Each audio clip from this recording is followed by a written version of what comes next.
La notificación de compra de la villa por $800,000 llegó al celular de mi hijo exactamente a las 10:47 de la mañana.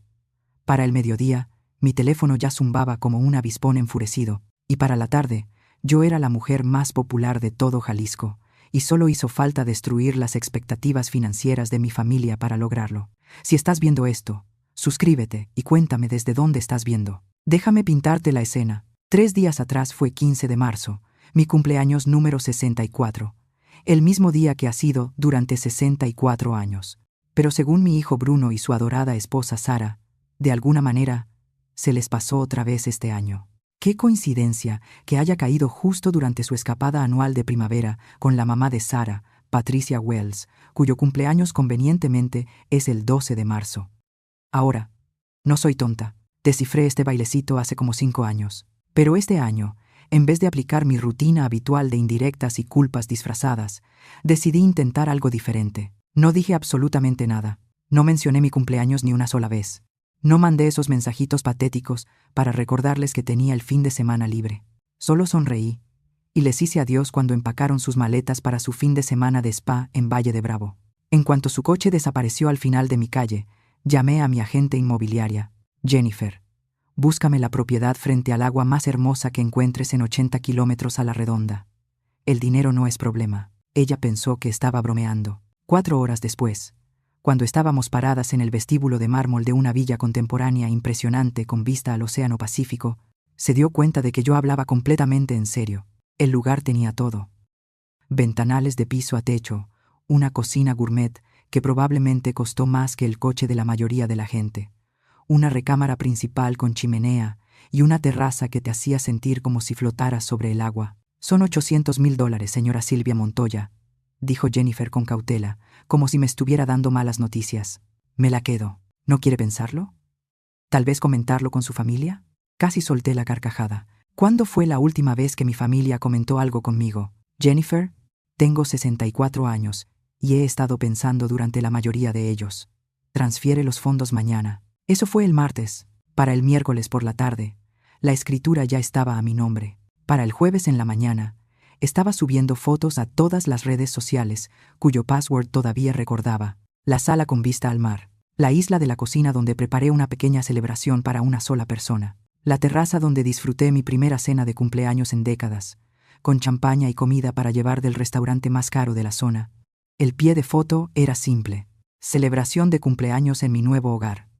A veces los mejores regalos son los que te das tú misma. Y ahí fue cuando mi teléfono empezó a sonar. El primero fue Bruno, por supuesto. Mi identificador marcó su nombre a las 10:52 de la mañana, apenas 5 minutos después de que la alerta del banco debió llegarle. Verás, Bruno lleva años vigilando mis finanzas, desde que murió su papá. No oficialmente, claro, pero se puso como cotitular para emergencias y activó alertas para cualquier movimiento significativo.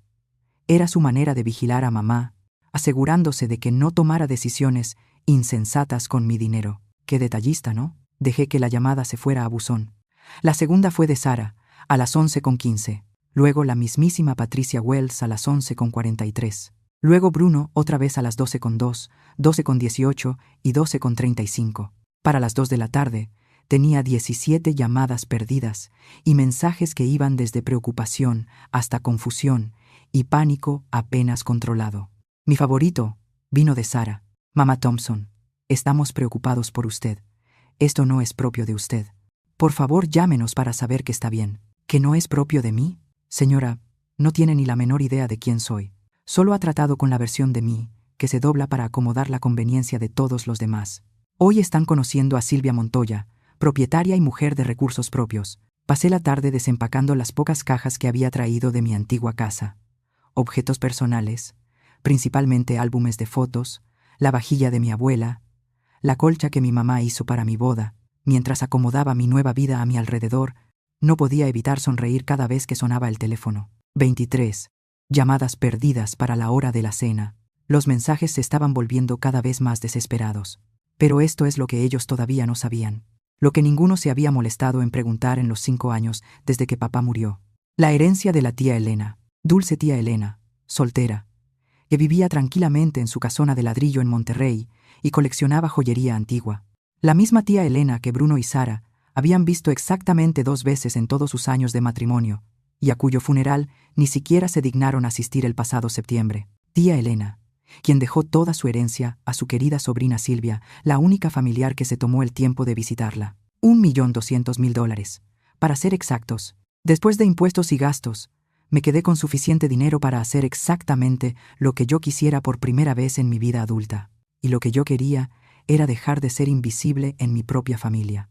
Me serví una copa de vino de mi nuevo refrigerador para vinos y me senté en mi nueva terraza, viendo cómo el sol se ocultaba sobre un mar que ahora me pertenecía. El teléfono seguía vibrando, pero ya le había apagado el sonido. El día de mañana traería conversaciones, explicaciones y probablemente dinámicas familiares muy incómodas. Esta noche era mía. Durante 6 años, mi cumpleaños había sido tratado como un inconveniente en la agenda. No oficialmente, claro está. Siempre había una excusa, siempre algo que, casualmente, surgía. Y qué terrible, ¿no? Que siempre coincidiera con mi día especial. El primer año fue comprensible. Patricia Wells se había caído y roto la cadera apenas 3 días antes de mi cumpleaños. Bruno y Sara tuvieron que ir corriendo a Hermosillo para ayudarla a instalarse de nuevo en casa. Emergencia familiar, imposible de evitar. Celebraríamos cuando regresaran, excepto que nunca celebramos. Cuando volvieron, ya eran preparativos de Pascua, luego limpieza de primavera, y de pronto ya era verano. Y mi cumpleaños simplemente se había desvanecido en el pasado. El segundo año, Patricia tuvo un episodio cardíaco que al final resultó ser ansiedad y demasiada cafeína. Pero uno no sabe eso cuando recibe la llamada de pánico, ¿verdad? Allá fueron otra vez a Hermosillo, dejándome con un pastelito del supermercado y una promesa de que pronto lo compensarían. Los años 3 y 4 siguieron el mismo patrón. Emergencias diferentes, mismo calendario, mismo resultado. Yo, sentada sola el 15 de marzo, pretendiendo que no dolía que mi único hijo hubiera elegido otra vez las crisis fabricadas de su suegra sobre el cumpleaños de su propia madre. Pero fue el 5.º año el que me abrió los ojos a la verdad. Había ido al supermercado esa tarde, sintiéndome triste por mí misma y planeando otra celebración solitaria, cuando los vi, Bruno, Sara y Patricia Wells, riéndose durante el almuerzo en el nuevo bistró del centro. Eso fue al día siguiente de mi cumpleaños, ojo. El mismo día en que yo había recibido un mensaje apresurado diciendo que Patricia estaba demasiado mal para recibir visitas después de su más reciente susto de salud. Se veía sorprendentemente saludable para alguien que supuestamente había estado en cama con vértigo, lo suficientemente saludable como para levantar una copa de champaña. En fin, me quedé sentada en mi coche en ese estacionamiento por 20 minutos, viendo a mi hijo celebrar a la madre de otra persona, mientras la suya había pasado el día anterior preguntándose si había hecho algo mal, algo que justificara ser olvidada año tras año. Fue entonces cuando entendí que esto no era una serie de coincidencias desafortunadas. Era una decisión. Patricia Wells había decidido que la segunda semana de marzo le pertenecía, y mi hijo había decidido que mantener feliz a su esposa era más importante que evitar que su propia madre se sintiera como una extraña dentro de su familia. Así que este año, cuando llegó marzo y empecé a ver las señales familiares, las menciones cuidadosamente casuales de que Patricia no se sentía bien y que quizá deberíamos planear algo para más adelante en el mes, yo también tomé una decisión. Elegí el silencio. En lugar de mi campaña habitual de recordatorios suaves y sugerencias llenas de esperanza, no dije nada. Cuando Sara mencionó que estaban pensando en visitar a Patricia ese fin de semana, solo sonreí y dije, «Qué bonito para ustedes». Cuando Bruno llamó para preguntar si tenía algo importante planeado para el día 15, le dije que estaba manteniendo mi agenda flexible. Se fueron el viernes por la tarde, con expresiones de culpa y promesas de llamar. Yo les agité la mano desde mi pórtico, y en cuanto su coche dobló la esquina, llamé a Jennifer, mi agente inmobiliaria.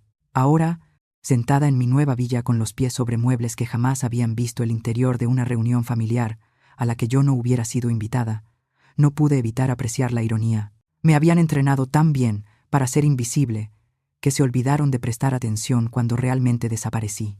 Mi teléfono se iluminó con otra llamada. «Bruno», por 4ª vez en esa hora. Esta vez, contesté. «Hola». «Mi cielo», dije, con voz serena y agradable. «Mamá, gracias a Dios. ¿Dónde estás? ¿Qué está pasando?» Jennifer de Coastal Realty llamó y dijo que compraste una casa de $800.000. Así es. Es preciosa, Bruno. Una propiedad frente al mar, justo como siempre quise. Hubo silencio al otro lado de la línea. Luego, Mamá, ¿te sientes bien? Esto no es nada propio de ti. Ahí estaba otra vez, esa frase. Como si yo fuera algún ratoncito predecible, que no podría tomar una decisión sin la aprobación de un comité. Me siento maravillosa, en realidad. Mejor que en años.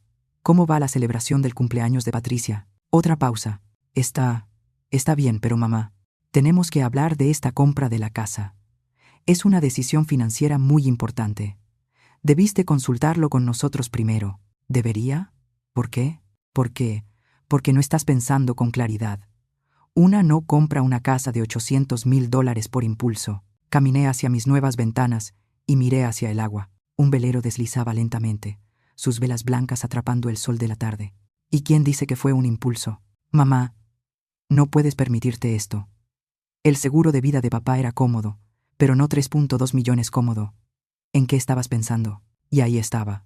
La suposición que había guiado tanto de nuestra relación en los últimos años. Bruno había decidido que yo era financieramente frágil, emocionalmente frágil, probablemente mentalmente frágil también. Una mujer que necesitaba ser supervisada y protegida de sus propios malos juicios. Bruno, dije suavemente, hay varias cosas sobre mi situación financiera que no sabes. ¿Qué se supone que significa eso? Que no soy la viuda indefensa que has estado tratando de manejar, y que esta conversación está lejos de terminar.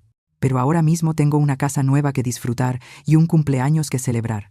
Mamá, espera, colgué. El teléfono empezó a sonar de inmediato. Lo apagué y me serví otra copa de vino. Mañana traerá conversaciones más difíciles, sí, pero esta noche seguía siendo mía. La herencia que lo cambió todo había estado en mi cuenta durante 6 meses antes de que siquiera le dijera a Bruno que la tía Elena había muerto. Sé cómo suena eso. ¿Qué tipo de persona no menciona que un familiar ha fallecido? Pero aquí está lo esencial sobre la tía Elena.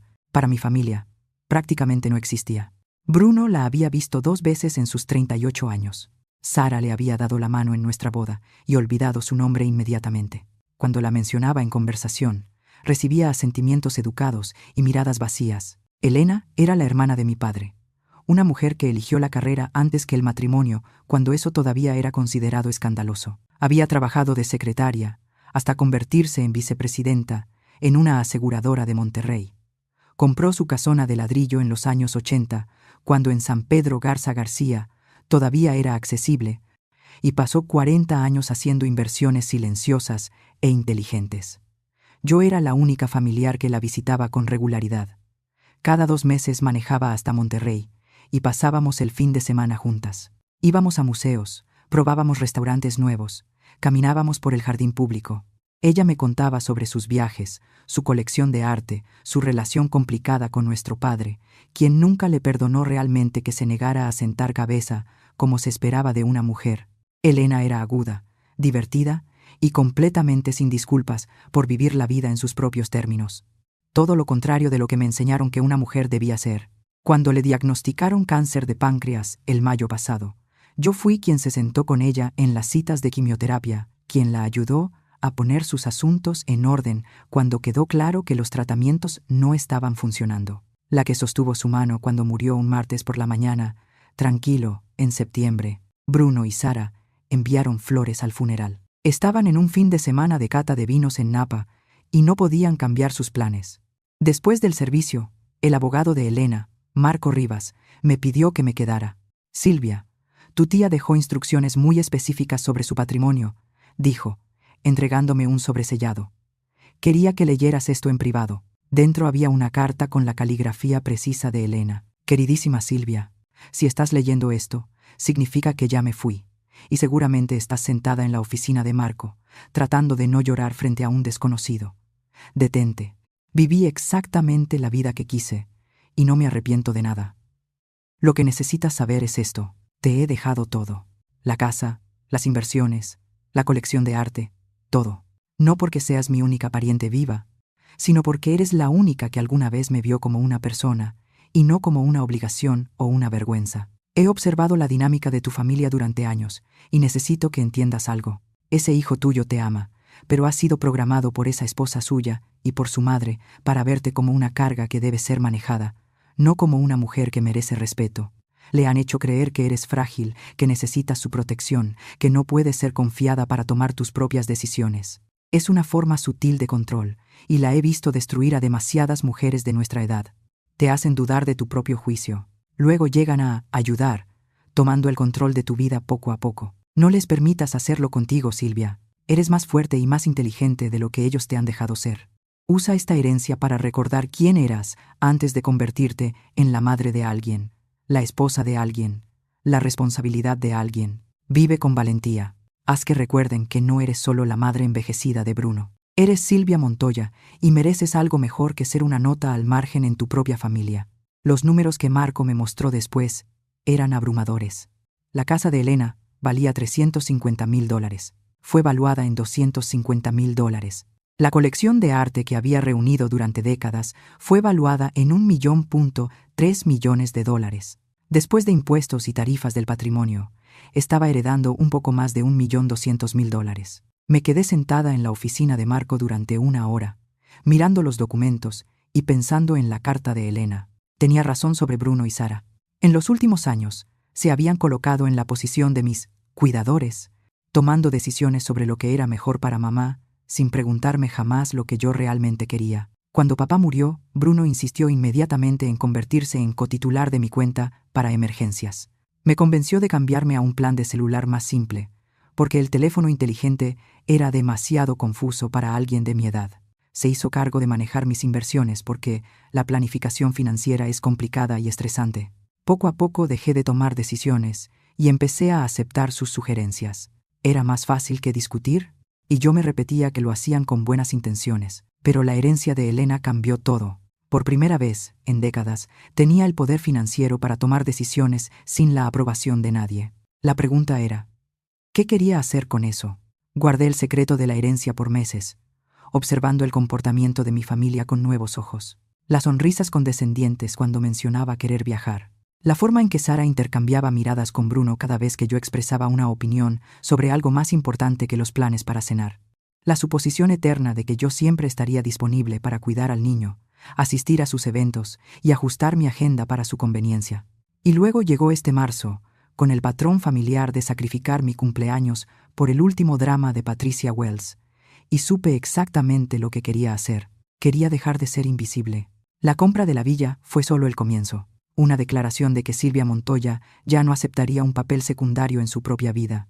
Las llamadas llenas de pánico de Bruno y los mensajes preocupados de Sara eran prueba de que el mensaje había sido recibido fuerte y claro. Pero ellos no tenían idea de lo que venía. La casona de ladrillo de Elena seguía en mi portafolio, junto con varias propiedades de inversión que nunca había mencionado. La colección de arte estaba en almacenamiento, esperando a que yo decidiera dónde exhibirla. Y los $400,000 restantes, estaban generando intereses mientras yo planeaba la siguiente fase de mi nueva vida independiente. Mi teléfono vibró con otro mensaje de Bruno. Mamá, vamos a regresar antes. Necesitamos hablar sobre esta casa. No tomes más decisiones importantes hasta que lleguemos. Sonreí y escribí. Tómense su tiempo. No voy a ninguna parte.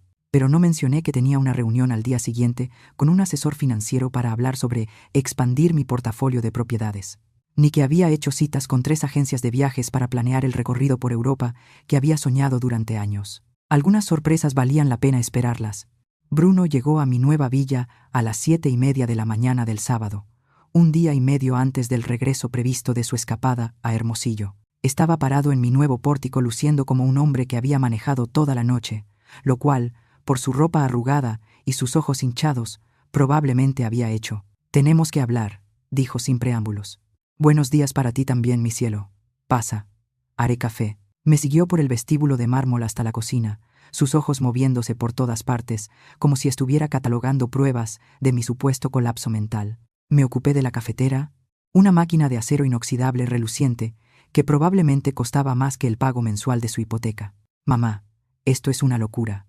No puedes comprar una casa de $800,000 sin discutirlo con nadie. ¿En qué estabas pensando?» Me di el café con calma, tomándome mi tiempo. Estaba pensando que soy una mujer adulta, con mi propio dinero, y que quería comprar una casa. ¿Quieres crema? No seas sarcástica. Esto es serio.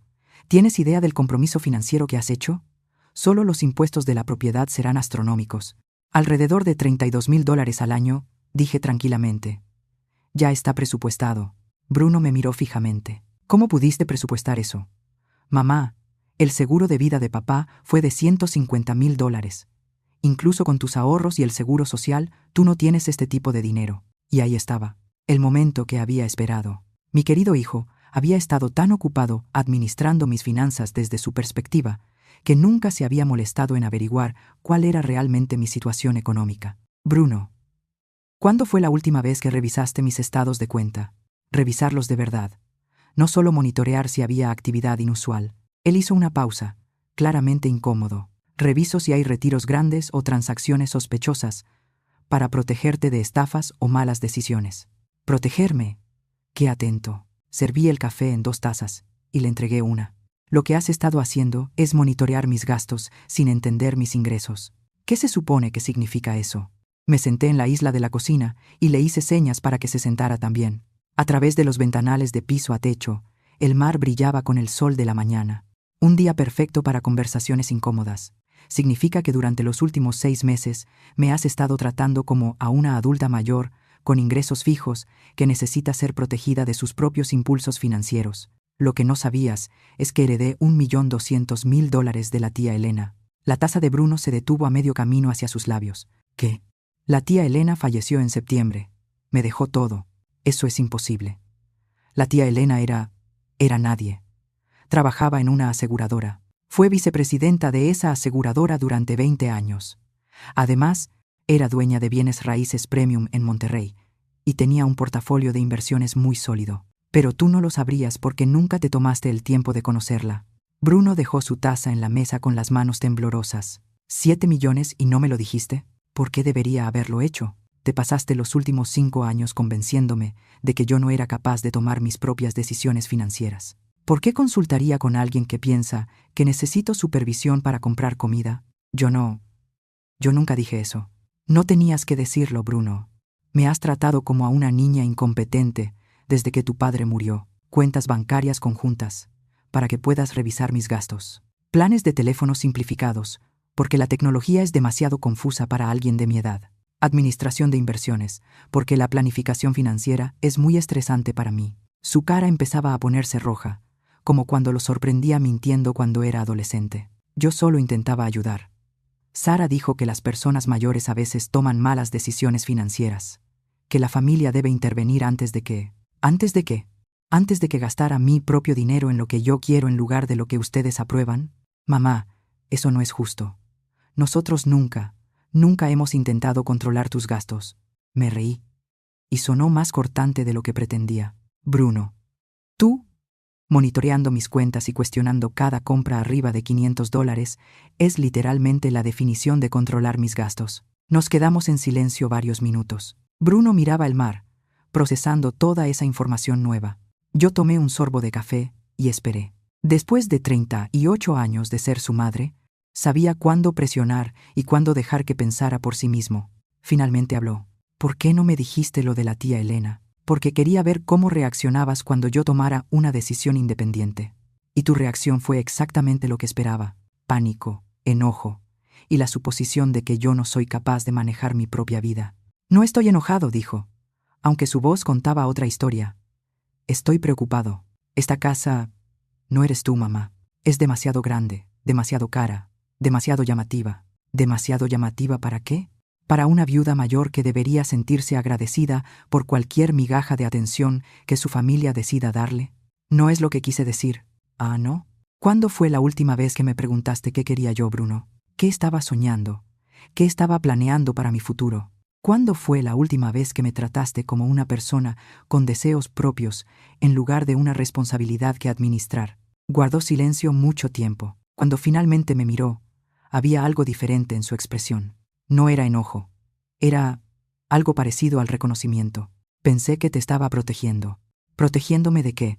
¿De vivir mi propia vida? ¿De cometer errores? ¿De que alguien se aprovechara de mí? ¿De que el mundo cambiara demasiado rápido a mi alrededor? Extendí la mano sobre la isla de la cocina y cubrí la suya con la mía. Mi cielo, yo te crié. Administré los negocios de tu padre durante 30 años y navegué mi vida entera para convertirme en viuda. Creo que puedo manejar la compra de una casa. Bruno asintió lentamente. ¿Y Sara? ¿No quiere ver este lugar? Sonreí. Pero no fue una sonrisa del todo amable. Sara está de regreso en Hermosillo con Patricia, extendiendo su estancia. Aparentemente, la compra de mi casa es exactamente el tipo de comportamiento errático del que Patricia le advirtió. Cree que quizá estoy teniendo algún tipo de colapso. ¿Lo estás? Si finalmente defenderme a mí misma constituye un colapso, entonces sí, supongo que lo estoy teniendo. La pregunta es, ¿vas a apoyarme o vas a seguir tratándome como un problema que necesita solución? Bruno miró alrededor de mi nueva cocina. Los electrodomésticos costosos, las encimeras de mármol, la vista que probablemente costaba más por pie cuadrado que toda su casa. ¿Esto es realmente lo que quieres? Esto es realmente lo que quiero, asintió despacio. Entonces supongo que tenemos que averiguar cómo hacer que esto funcione. No era la declaración de apoyo que yo había esperado, pero era un comienzo. Y por primera vez desde que llegó, Bruno lucía como mi hijo, no como un asesor financiero entregando malas noticias. Esa tarde, nos sentamos en la terraza, hablando de cosas que no habíamos discutido en años. Mis sueños para la jubilación, sus preocupaciones sobre su propio futuro, las formas en que ambos habíamos cambiado desde que su padre murió. Fue la conversación más honesta que habíamos tenido en meses. Pero yo sabía que la verdadera prueba aún estaba por venir. Sara y Patricia volverían pronto, y ellas no iban a aceptar esta nueva versión de mí tan fácilmente como Bruno empezaba a hacerlo. Para la tarde del domingo, mi teléfono se había convertido en un campo de batalla de drama familiar. La noticia de que había comprado una villa se había extendido por toda la familia como fuego en pastizal, y todos tenían opiniones sobre lo que significaba, lo que debía hacer, y sobre todo, qué era lo que estaba mal conmigo. La primera en llamar fue mi hermana Linda. Silvia, me enteré de tu casa. ¿Estás teniendo alguna especie de crisis de la mediana edad? Tengo 64, Linda. Si estoy teniendo una crisis de la mediana edad, planeo vivir hasta los 128. Esto no es gracioso. Bruno está muy preocupado. Sara está alteradísima y Patricia cree que quizás necesites una especie de intervención. ¿Patricia cree? Por supuesto que cree. Patricia Wells tenía opiniones sobre todo y todos. Y, de algún modo, sus pensamientos se habían convertido en evangelio para mi nuera. ¿Intervención para qué? Exactamente, ¿por comprar bienes raíces con mi propio dinero? ¿Por tomar decisiones importantes sin consultar a la familia? ¿Por aislarte de quienes te quieren? ¿Por gastar dinero de manera imprudente cuando deberías estar pensando en tus necesidades de cuidado futuro? Casi solté una carcajada. ¿Necesidades de cuidado futuro? Como si estuviera a un paso de una casa de retiro, en lugar de ser una mujer de 64 años, sana, con excelente atención médica y suficiente dinero para contratar ayuda interna si algún día la necesitara. Linda, déjame preguntarte algo. Cuando tú y Roberto compraron su departamento en Yucatán, ¿pidieron permiso a alguien? Eso es diferente. Roberto y yo lo discutimos juntos. Y yo discutí esto conmigo misma extensamente. No estoy casada, Linda. No necesito el permiso de nadie para gastar mi propio dinero. La segunda llamada vino de mi sobrino Miguel, el hijo mayor de Linda. Tía Silvia, mamá me pidió que te llamara. ¿Te sientes bien? Me siento fantástica, Miguel. ¿Y tú? Pues, confundido.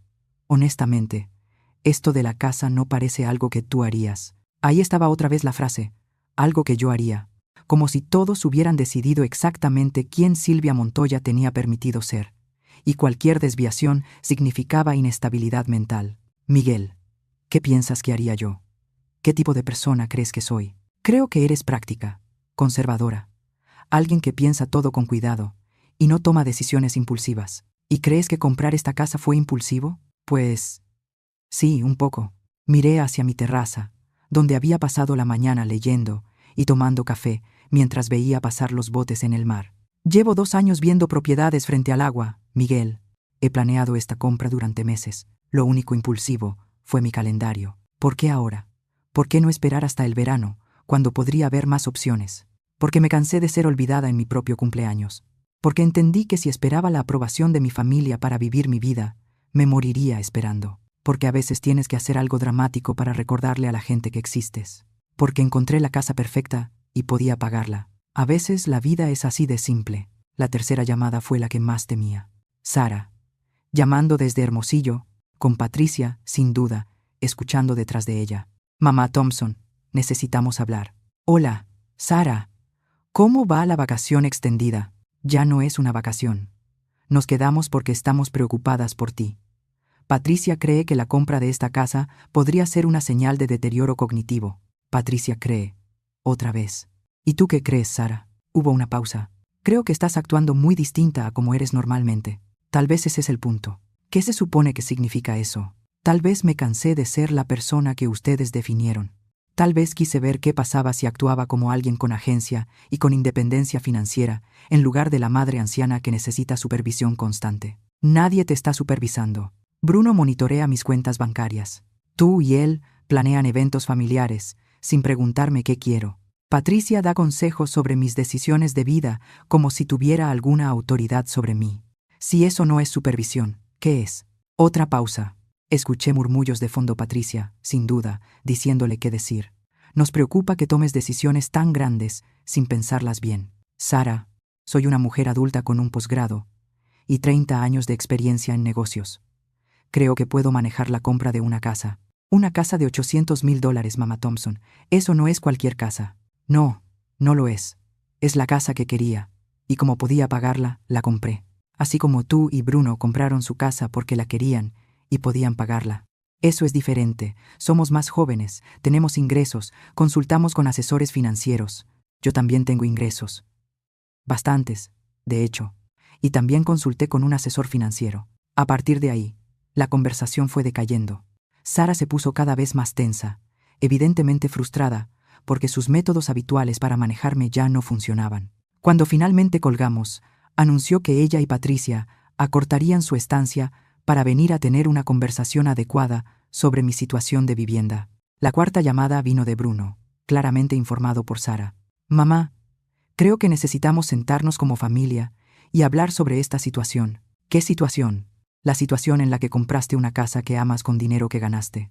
La situación donde tomé una decisión importante sin consultar cómo afectaría eso al resto de ustedes. Y ahí estaba, el verdadero problema. No que yo hubiera tomado una mala decisión, sino que había tomado una decisión que no encajaba con sus planes para administrar mi vida. Bruno, ¿cómo afecta negativamente que yo viva en una hermosa casa frente al mar? No me afecta. Pero no se trata de la casa, mamá. Se trata del patrón de comportamiento. El secretismo con la herencia, la compra impulsiva, la manera en que nos estás excluyendo de decisiones importantes. No los estoy excluyendo de nada. Solo no estoy pidiendo su permiso para vivir mi vida. No es eso lo que queremos decir. Ah, no. Porque desde donde estoy sentada, parece que están molestos porque dejé de pedir aprobación antes de tomar decisiones sobre mi propia vida. Cuando terminé de devolver todas las llamadas, mensajes y textos, ya habían pasado las 9 de la noche. Me serví una copa de vino y me senté en mi terraza, escuchando el sonido suave de las olas contra la orilla. Mi familia estaba en modo de crisis total por mi decisión de comprar una casa. No porque la casa fuera una mala inversión o porque yo no pudiera pagarla, sino porque me atreví a tomar la decisión independientemente. Porque dejé de aceptar el rol de pariente mayor dependiente que necesitaba su orientación y protección. Mañana, Sara y Patricia llegarían llenas de indignación moral y explicaciones cuidadosas de por qué debía reconsiderar mis decisiones. Probablemente incluso traerían anuncios impresos con opciones de vivienda más apropiadas. Puede que incluso sugirieran que mi juicio estaba comprometido y que necesitaba más supervisión familiar, no menos. Pero esa noche, yo estaba sentada en mi propia casa, en mi propia terraza, bebiendo mi propio vino y haciendo mis propios planes. Y por primera vez en años, me sentí yo otra vez. La verdadera Silvia Montoya. No la madre de alguien, no la carga de alguien, no la responsabilidad de alguien, solo yo. El lunes por la mañana llegó la invasión que ya esperaba. Sara y Patricia Wells llegaron a mi puerta exactamente a las 8 en punto de la mañana, armadas con una carpeta llena de anuncios de bienes raíces, un montón de folletos de planificación financiera y expresiones de profunda preocupación maternal que no alcanzaban a ocultar la irritación debajo. Patricia echó un vistazo a mi vestíbulo de mármol y resopló. Bueno, ciertamente es grande. Buenos días para ti también, Patricia. Sara, pasa. Prepararé café. Me siguieron a la cocina como una delegación del Departamento de Malas Decisiones de Vida. Los ojos filosos de Patricia ya estaban catalogando todo lo que usaría en mi contra más tarde. Los electrodomésticos caros, el azulejo importado, la vista que probablemente costaba más de lo que ella ganaba en un año. Silvia, comenzó Patricia, acomodándose en mi isla de cocina como si estuviera conduciendo una intervención. Necesitamos hablar de lo que realmente está pasando aquí. Lo que está pasando es que compré una casa. ¿Quieres crema en tu café? No seas sarcástica. Patricia abrió su carpeta y sacó lo que parecía una presentación cuidadosamente preparada. Esta compra representa varios patrones preocupantes de comportamiento que Sara y yo hemos estado analizando. Sara y yo hemos estado analizando. Por supuesto que sí.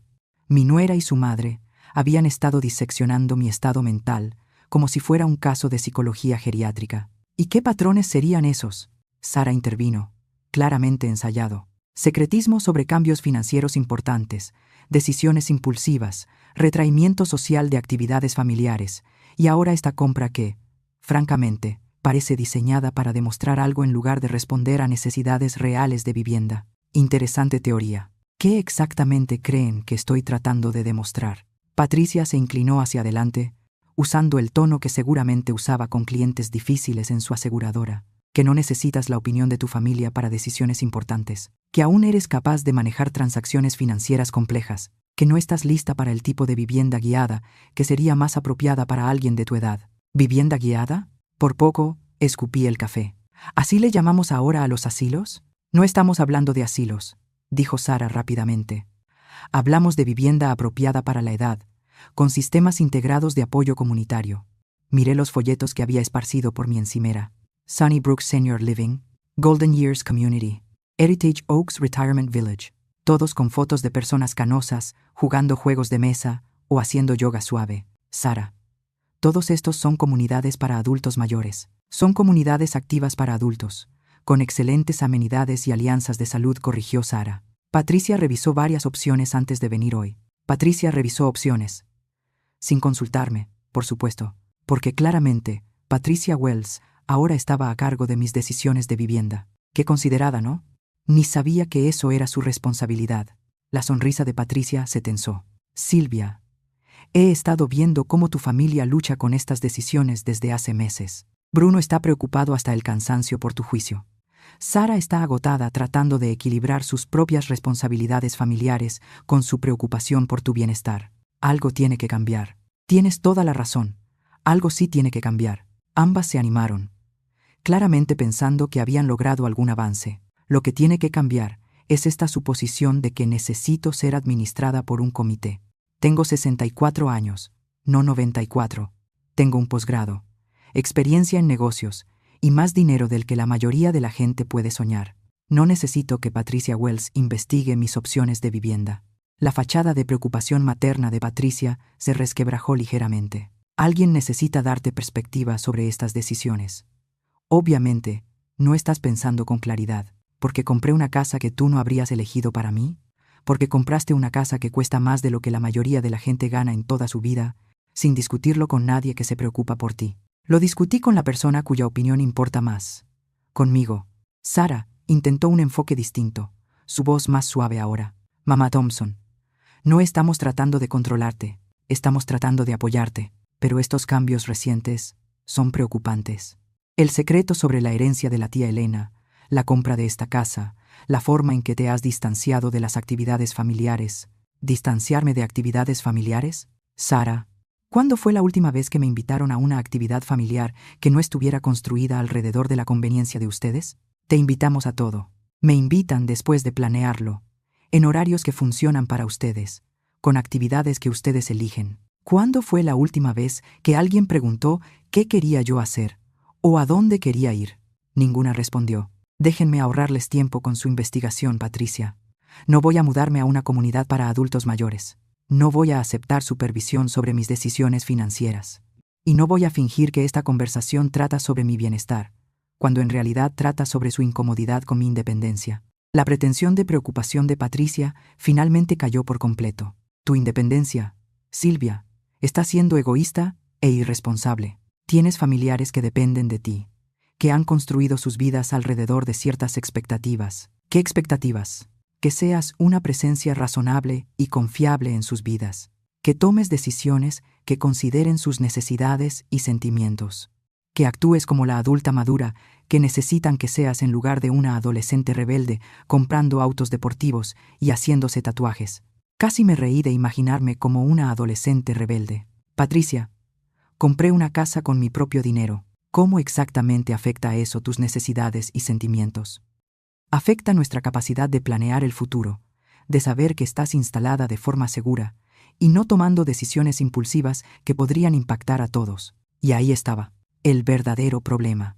No mi seguridad ni mi bienestar, sino su necesidad de controlar mis decisiones para poder predecir mi rol en sus vidas. Ya veo, así que esto se trata de su comodidad, no de la mía. Sara intervino de nuevo, sintiendo que Patricia había dicho demasiado. Se trata de la familia, mamá Thompson. Las familias toman decisiones juntas, consideran los sentimientos de los demás. No simplemente desaparecen un fin de semana y regresan habiendo comprado propiedades de $1 millón. Sara, cuando tú y Bruno compraron su casa, ¿pidieron mi opinión? Eso es diferente. ¿En qué? Porque tú eres nuestra mamá. Nosotros buscamos estabilidad y consistencia en ti, y se las he dado toda su vida adulta.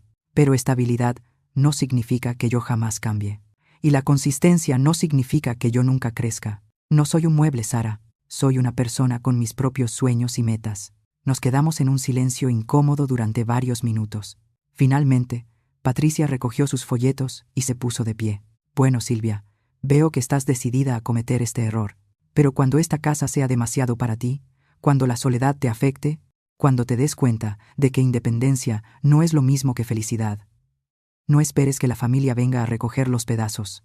Ni lo soñaría, Patricia. Después de que se fueron, me quedé sentada en mi hermosa cocina, mirando mi hermosa vista, pensando en las palabras de Patricia. Probablemente tenía razón en que independencia no era lo mismo que felicidad, pero por primera vez en años, yo tenía la oportunidad de descubrir cómo se veía mi versión de felicidad, y eso valía más que toda la aprobación familiar del mundo. 2 semanas después del intento de intervención de Patricia, descubrí algo que cambió por completo lo que creía saber sobre la situación financiera de mi familia. Estaba limpiando el viejo escritorio de papá, finalmente lista para enfrentar el papeleo que había evitado durante 3 años, cuando encontré una carpeta manila escondida detrás de garantías de electrodomésticos que ya ni siquiera teníamos.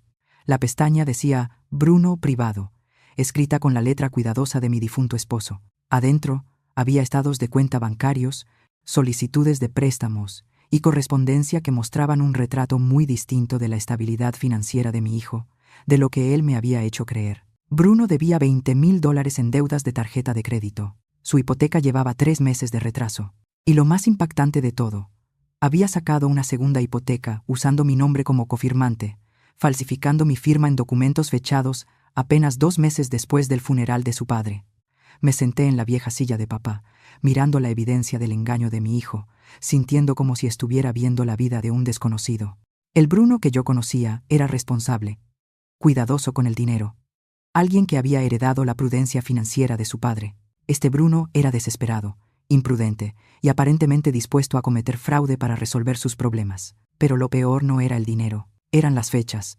Cada una de las crisis financieras que aparecían en esos documentos coincidía con una de las misteriosas emergencias de salud de Patricia Wells. Cada viaje apresurado a Hermosillo, cada cumpleaños cancelado, cada evento familiar pospuesto para acomodar las necesidades de Patricia, ocurría exactamente en los meses en que la situación de Bruno se desplomaba. Tomé mi teléfono y llamé a Marco Rivas, el abogado de la tía Elena que había manejado mi herencia. Marco, necesito que hagas una revisión de crédito a mi nombre. Creo que alguien ha estado usando mi identidad para solicitar préstamos. 3 horas después, tenía el panorama completo.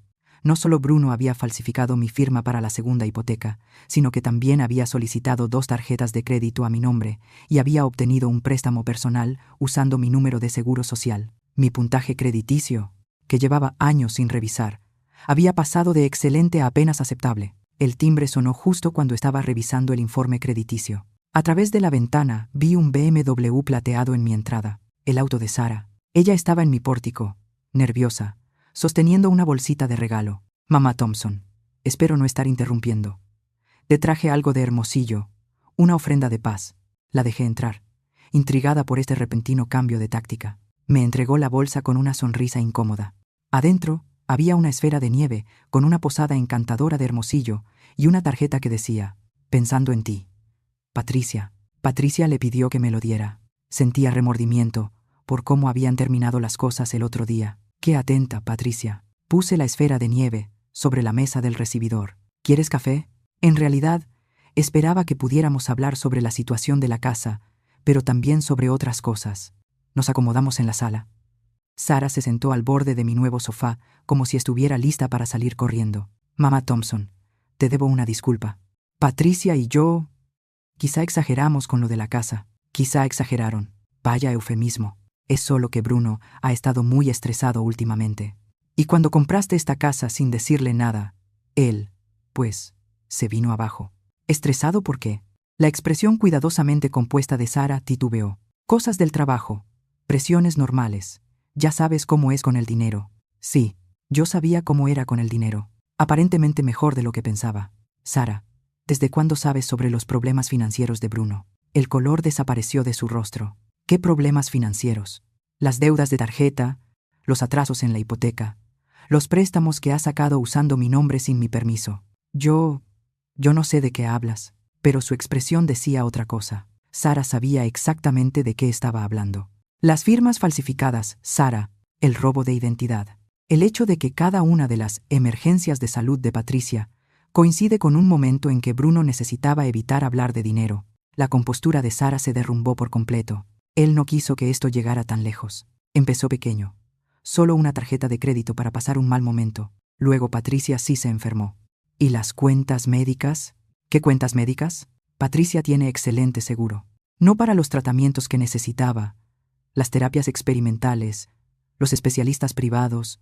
Bruno se sintió responsable porque ella ha sido tan buena con nuestra familia. La miré fijamente. Las piezas empezaban a encajar, una por una. Sara, ¿exactamente cuánto dinero le ha dado Bruno a Patricia Wells? No es así. No es dar, es invertir. ¿Invertir en qué? Patricia tiene conexiones en el campo de investigación médica. Ha estado ayudando a Bruno a invertir en algunos tratamientos prometedores para su condición. Cuando den resultados, recuperaremos todo lo que hemos puesto. Más ganancias. Mi sangre se heló. Sara, Patricia Wells no tiene conexiones en investigación médica. Era administradora de oficina en una aseguradora antes de jubilarse. No, eso no.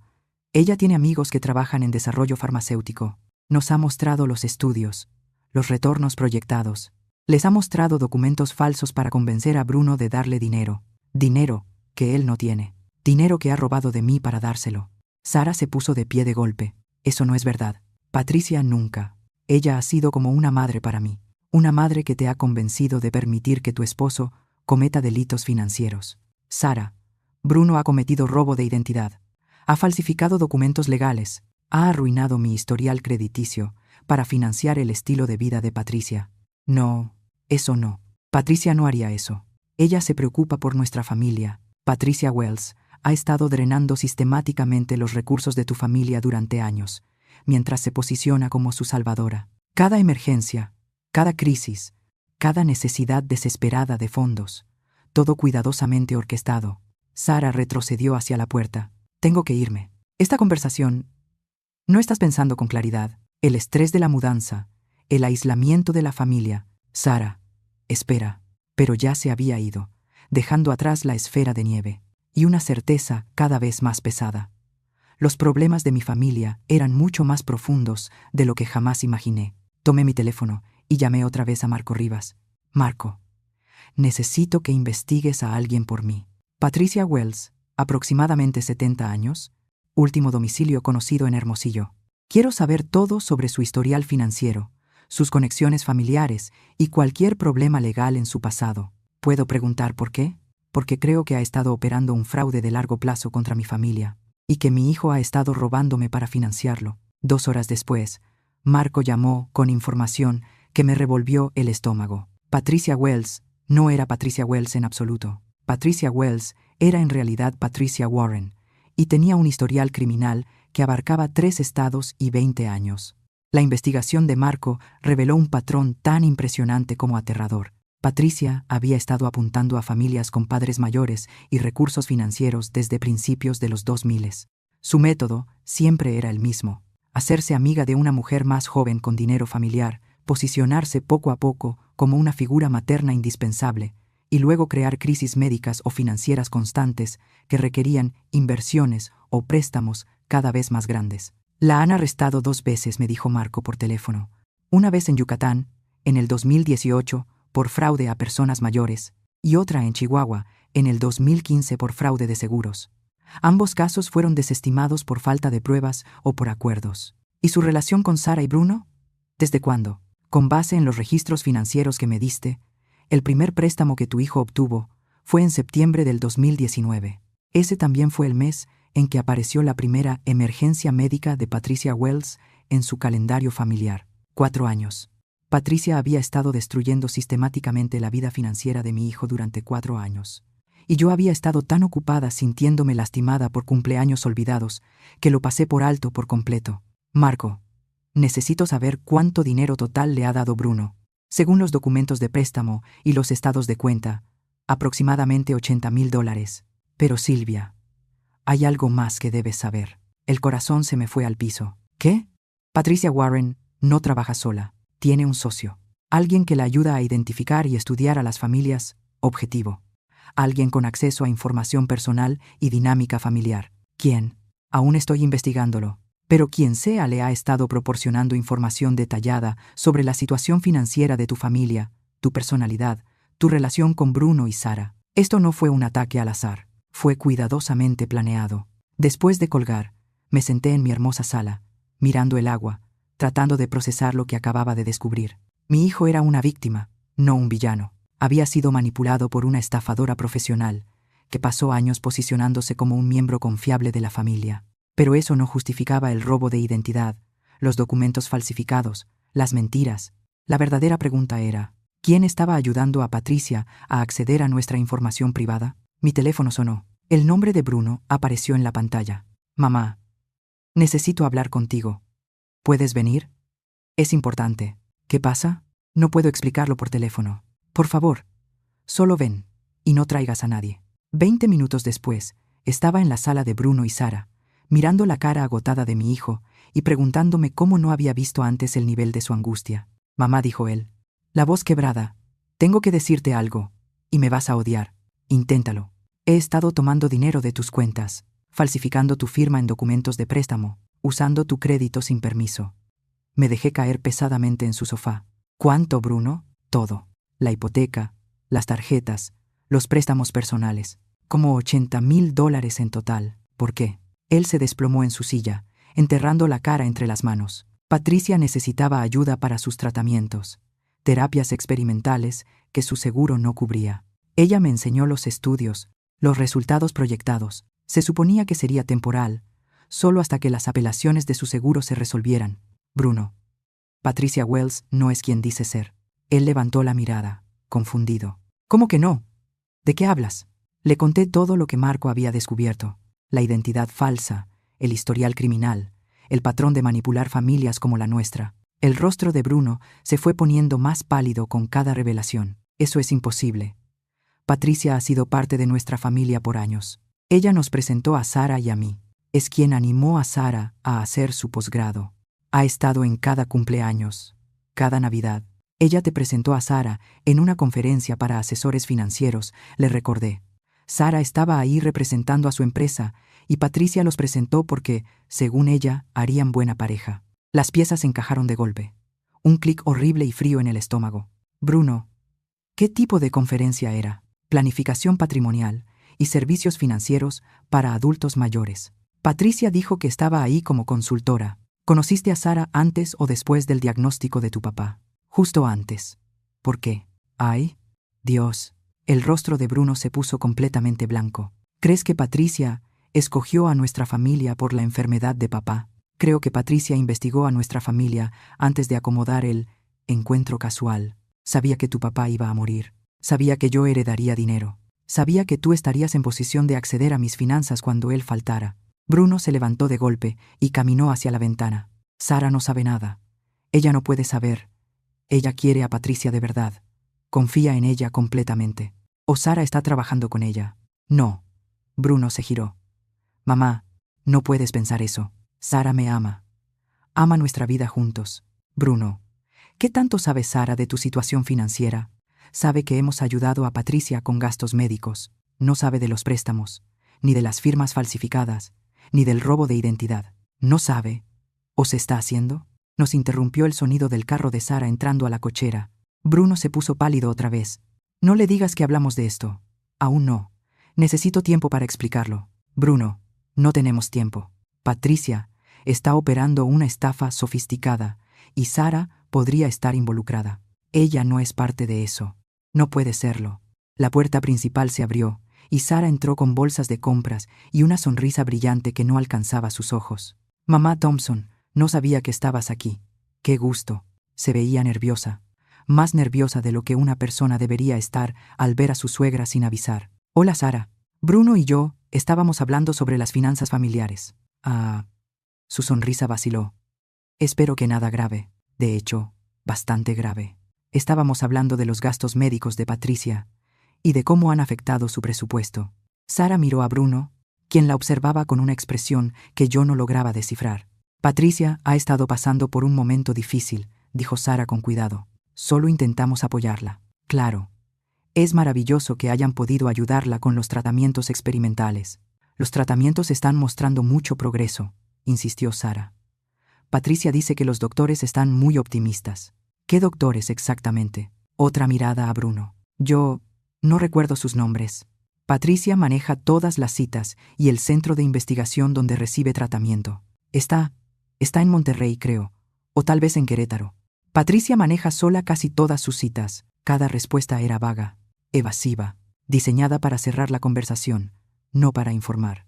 Miré a mi hijo, esperando que por fin viera lo que yo estaba viendo. Bruno observaba a su esposa como si jamás la hubiera conocido. Esa noche hice algo que no había hecho en años. Revisé las redes sociales de Sara con la atención meticulosa de una investigadora privada. Lo que encontré me heló la sangre. El Instagram de Sara mostraba 5 años de fotos familiares felices. Pero cuando miré de cerca la línea del tiempo, algo no cuadraba. Las primeras fotos de ella y Bruno juntos estaban fechadas en octubre del 2019, pero ellos siempre decían que se habían conocido en una conferencia en junio del 2019. ¿Dónde estaban las fotos del principio de la relación? Las salidas casuales, los momentos de conocerse.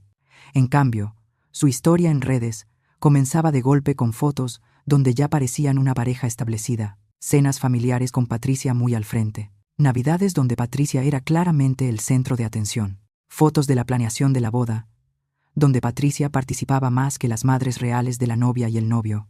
Pasé luego al Facebook de Patricia. Su perfil decía que había vivido en Hermosillo toda su vida, pero sus etiquetas mostraban otra historia. Fotos en Yucatán, Chihuahua y Puebla, todas dentro de los últimos 10 años, siempre con familias distintas. Siempre posicionada como la amiga querida o la abuela adoptiva. En un álbum llamado Mi familia de Yucatán, Patricia celebraba Navidad con una pareja y su hija adolescente. Llevaba el mismo collar que había usado en la boda de Bruno y Sara. En otro álbum, de Chihuahua, aparecía en una fiesta de graduación rodeada de jóvenes que la llamaban Abuela Pat. El patrón era clarísimo, una vez que sabías qué buscar. Patricia se infiltraba en familias, se volvía indispensable, y luego drenaba sus recursos poco a poco antes de pasar a las siguientes víctimas. Pero el papel de Sara seguía sin estar claro para mí. ¿Era una víctima como Bruno? ¿O era cómplice? La respuesta llegó a las 11:30 de la noche, cuando mi sistema de seguridad me alertó que había alguien en mi entrada. A través de la ventana vi el coche de Sara estacionado al pie de mi camino. Motor encendido. Luces apagadas. Se quedó sentada varios minutos, claramente hablando por teléfono. Luego bajó y rodeó mi casa hacia la terraza. La observé desde la oscuridad de mi sala, mientras intentaba abrir la puerta corrediza que daba a mi cocina.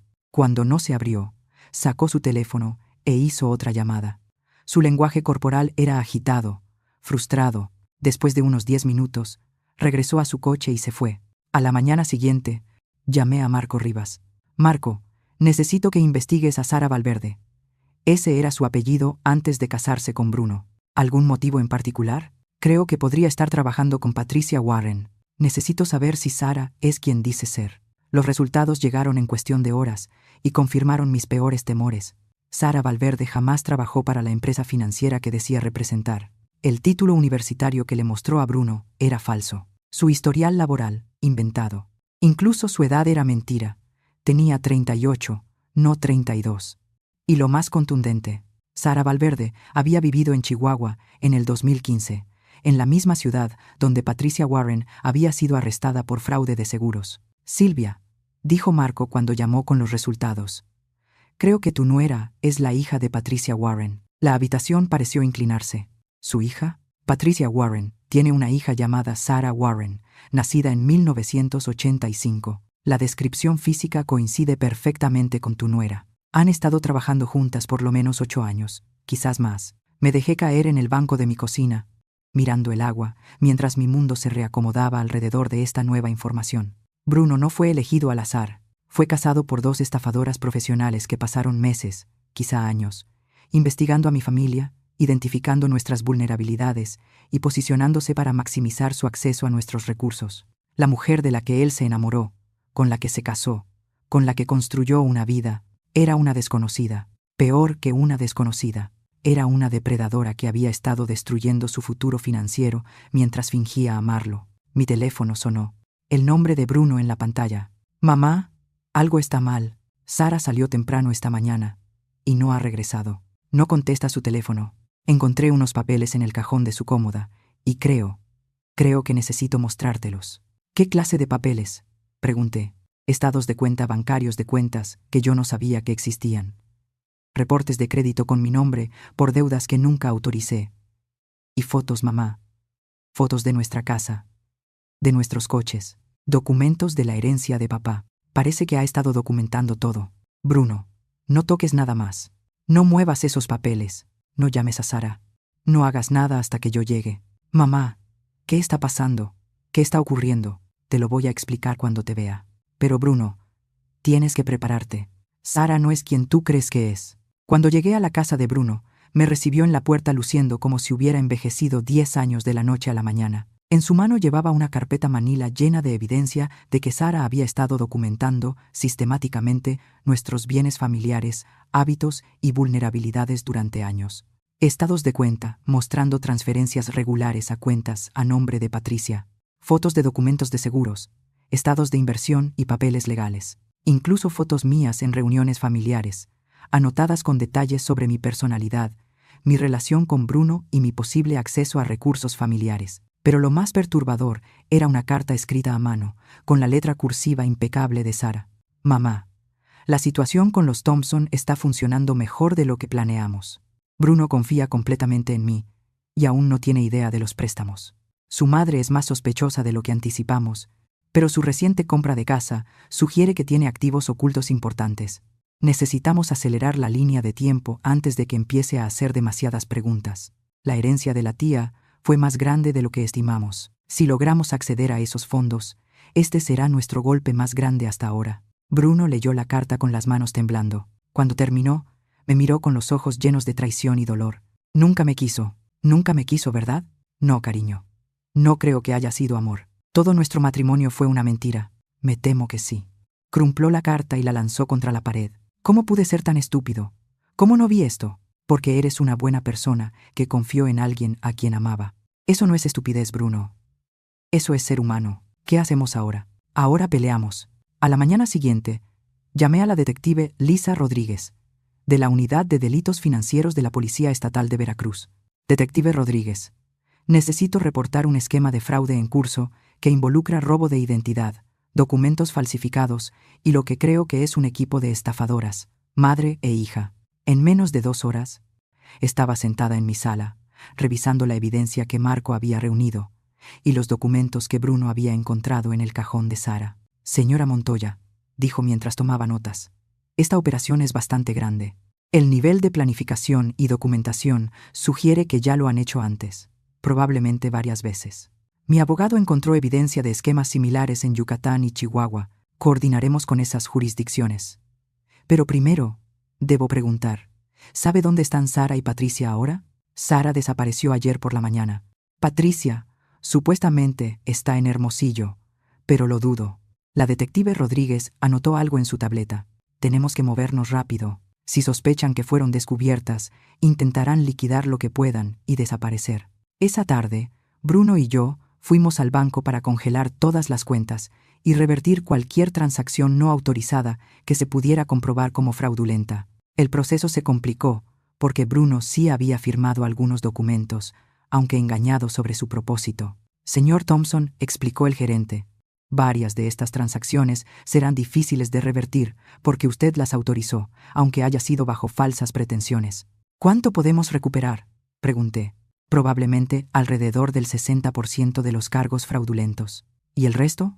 Depende de si logramos localizar a las responsables y recuperar activos. Bruno bajó la mirada, devastado. Entonces he perdido más de $30,000 para siempre. Es posible, pero, señora Montoya, añadió el gerente, hay algo más que debe saber. Ayer, alguien intentó acceder a sus cuentas usando documentos falsificados de poder legal. Sentí que la sangre se me congelaba. ¿Qué clase de acceso? Intentaron transferir $500,000 de su cuenta de inversión a un banco extranjero. Nuestros sistemas de protección lo detectaron, pero fue un intento sofisticado. La detective Rodríguez levantó la mirada de sus notas. Están acelerando su plan. Esto sugiere que ellas ya saben que fueron descubiertas y que están intentando agarrar todo lo posible antes de huir. Esa noche, mientras estaba sentada en mi villa, viendo el atardecer sobre el costa de Veracruz, mi teléfono sonó con un número que no reconocía. Hola, Silvia. La voz de Patricia era tranquila, casi conversacional. Patricia, o debería llamarte Patricia Warren. Una risa suave. Has estado ocupada. Me impresionas. La mayoría de nuestras familias nunca lo descubre hasta que ya es demasiado tarde. La mayoría de tus familias. ¿A cuántas personas les has hecho esto? ¿Importa? Lo que importa es que tú y yo necesitamos tener una conversación. No creo que la necesitemos. Oh, pero sí. Verás, Silvia, me has creado un problema. La policía, las cuentas congeladas, la investigación. Eso va a complicar las cosas para Sara y para mí. Bien. No, no es bien. Porque aquí está lo que necesitas entender. Yo sé cosas sobre tu familia que tú no sabes. Cosas que serían muy embarazosas si se hicieran públicas. Mi corazón empezó a latir con fuerza. ¿Qué tipo de cosas? Los negocios de tu difunto esposo, por ejemplo. Algunas estrategias fiscales muy cuestionables. Algunas asociaciones que no eran del todo legales. ¿Quieres que comparta esos detalles con el SAT? ¿O quizá con el periódico local? Estás mintiendo. Ah, ¿sí? Silvia, ¿nunca te preguntaste por qué tu esposo te dejó una herencia tan grande? ¿Nunca te preguntaste de dónde vino todo ese dinero? Sentí náuseas. Mi esposo era un hombre honesto. Tu esposo era un evasor fiscal que usó empresas fantasma para esconder ingresos durante 15 años. Tengo documentación que destruiría su reputación y probablemente implicaría multas fiscales significativas para su patrimonio. Tu patrimonio, Silvia. La habitación empezó a dar vueltas. ¿Qué quieres? Quiero que canceles la investigación. Quiero que liberen las cuentas congeladas. Y quiero un cheque de caja por $300,000 como gesto de buena voluntad. O revelo información que destruirá la reputación de tu familia y probablemente enviará a tu hijo a prisión como cómplice de los delitos de su padre. Bruno no sabe nada de los negocios de su papá. No. Firmó muchos documentos a lo largo de los años, poderes notariales, autorizaciones de inversión, papeles fiscales. Si puedo probar que conocía las actividades ilegales, él también es penalmente responsable. Mis manos temblaban. Planeaste esto desde el principio. Yo planeo todo, Silvia. Por eso soy buena en lo que hago. Y si me pagas, Sara y yo desaparecemos y los secretos de tu familia permanecen enterrados. Todos ganan. Necesito tiempo para pensar. Tienes 24 horas. Te llamaré mañana por la tarde con las instrucciones de la transferencia. Cuando colgó, me quedé sentada en la oscuridad un largo rato, tratando de decidir qué tipo de mujer era yo. La vieja Silvia habría pagado. Habría protegido la reputación de su familia a cualquier costo. Habría sacrificado lo que fuera necesario para mantener a Bruno a salvo. Pero la nueva Silvia, la que había comprado una villa de $800,000 y había descubierto su propia fuerza, tenía una idea diferente. Llamé a la detective Rodríguez. Detective, acabo de recibir una demanda de extorsión de parte de Patricia Warren. Creo que es hora de poner una trampa. La trampa que preparamos fue elegante en su simplicidad. La detective Rodríguez organizó para que yo usara un dispositivo de grabación durante la llamada final de Patricia. También montó vigilancia en 3 lugares donde Patricia podría intentar recoger el dinero que exigía. Pero antes, tuve que tener la conversación más difícil de mi vida con mi hijo. Bruno, hay cosas sobre los negocios de tu padre que necesito contarte. Nos sentamos en mi sala. La luz del atardecer entraba por las ventanas mientras yo le explicaba la evasión fiscal de su papá, las empresas fantasma y las prácticas cuestionables que habían construido nuestra riqueza familiar. Me enteré 2 años antes de que él muriera. Le dije a Bruno que su padre estaba aterrado de que el SAT descubriera los ingresos ocultos, de que perdiéramos todo. Pasó los últimos años de su vida tratando de legitimar el dinero mediante inversiones cuidadosas y donaciones caritativas. Bruno guardó silencio mucho tiempo. ¿Lo sabías cuando estabas casada con él? No. No hasta el final. Yo manejaba parte del papeleo del negocio, pero él mantenía las actividades ilegales separadas de lo que sí era legítimo. Yo firmé documentos sin entender realmente lo que significaban, igual que hice con Sara. Exactamente así, dijo Bruno. ¿Vamos a ir a prisión, mamá? No lo sé, respondí, pero no voy a pagar dinero de extorsión para averiguarlo. Cualesquiera sean las consecuencias, las enfrentaremos con honestidad. Esa noche, Patricia llamó exactamente a la hora acordada. Con la detective Rodríguez escuchando desde otra habitación y el equipo de grabación capturando cada palabra, dejé que Patricia repitiera sus exigencias por última vez. ¿Ya tomaste tu decisión, Silvia? Sí. La respuesta es no. Silencio al otro lado. Entonces no creo que entiendas las consecuencias. Las entiendo perfectamente. Vas a divulgar información sobre la evasión fiscal de mi esposo. Vas a intentar implicar a Bruno en delitos que él no cometió. Puede que lo logres. Puede que destruyas nuestra reputación y nos cueste mucho dinero. Entonces, ¿por qué te niegas a pagar? Porque ya me cansé de tener miedo, Patricia. Estoy harta de que la gente me controle con amenazas y manipulación. Si mi esposo violó la ley, habrá consecuencias. Si Bruno y yo tenemos que enfrentar multas o incluso cargos criminales, lo haremos. Pero no voy a darte ni $1 más para mantener la ilusión de que mi vida es perfecta. Estás cometiendo un error, Silvia. Tal vez. Pero es mi error. Te vas a arrepentir. Lo dudo. Verás, Patricia, cometiste un error crítico al evaluar a mi familia. ¿Cuál? Asumiste que yo valoraba más proteger mi reputación que proteger mi dignidad. Te equivocaste. Colgué. En cuestión de horas, Patricia cumplió sus amenazas. El periódico local recibió un paquete anónimo con documentación de las irregularidades financieras de mi difunto esposo. El SAT recibió copias de la misma información. Bruno y yo pasamos la semana siguiente reuniéndonos con abogados, contadores y especialistas fiscales. El daño era significativo. Tuve que pagar $220,000 en impuestos atrasados y sanciones.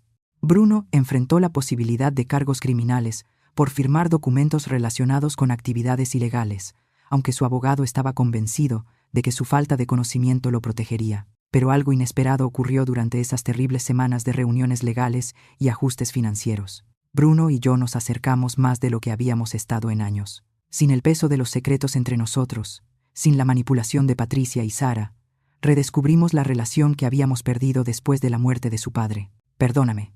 Mamá me dijo una tarde mientras estábamos en mi terraza viendo el atardecer. Por todo, dijo Bruno, por el robo de identidad, por las mentiras, por haberte tratado como si no pudieras manejar tus propios asuntos. Yo también lo siento, le respondí, por haber guardado secretos sobre los negocios de tu padre, por dejarte luchar contra la manipulación de Sara, sin darme cuenta de lo que estaba pasando. ¿Crees que vamos a superar esto? Lo sé. Tal vez seamos más pobres y sin duda más sabios, pero vamos a salir adelante. 3 meses después, la detective Rodríguez llamó con noticias sobre Patricia y Sara. Las encontramos en Guadalajara, me dijo. Habían estado haciendo la misma estafa con una familia adinerada allá. La Fiscalía del Estado ya las detuvo, y ahora enfrentarán cargos por fraude, extorsión y robo de identidad. ¿Qué tipo de cargos? Fraude electrónico, robo de identidad, extorsión, conspiración. Si las condenan, podrían enfrentar varios años de prisión. ¿Y el dinero? Recuperamos alrededor de $150,000 en varias cuentas. No es todo, pero es algo. Bruno recuperó su vida poco a poco. El divorcio se finalizó sin oposición, porque Sara no podía presentarse en la corte mientras peleaba su extradición. Vendió la casa que guardaba demasiados recuerdos dolorosos y compró un lugar más pequeño, más cerca de mi villa. Yo me quedé con la propiedad frente al mar, no porque necesitara tanto espacio, sino porque representaba algo importante. El momento en que dejé de disculparme por ocupar un lugar en mi propia vida. Ahora, 1 año después, 1 año. Me despierto cada mañana en mi hermosa habitación con vista al Golfo de México y pienso en las lecciones que aprendí de Patricia Warren y de su hija. Ellas me enseñaron que algunas personas ven la bondad como debilidad, la generosidad como estupidez y el amor como una oportunidad para explotar a otros. Me mostraron que quienes están más cerca de nosotros pueden herirnos profundamente. No porque nos odien, sino porque han aprendido a vernos como recursos, no como personas. Pero sobre todo, me enseñaron que la dignidad no es algo que compras, ni algo que proteges evitando el conflicto. La dignidad es algo que reclamas cuando te niegas a permitir que otros definan tu valor, tus capacidades o tus decisiones. Ahora tengo 65 años.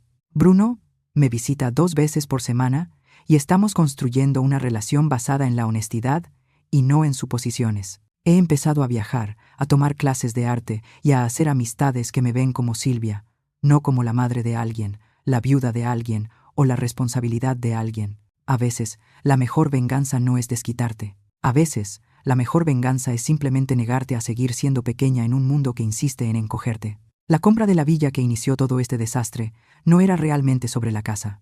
Era sobre reclamar espacio, exigir atención y afirmar mi derecho a existir como una persona completa, no como un pensamiento secundario conveniente. Y bueno, gracias por escuchar. No olvides suscribirte y si quieres, comparte tu historia en los comentarios. Tu voz importa.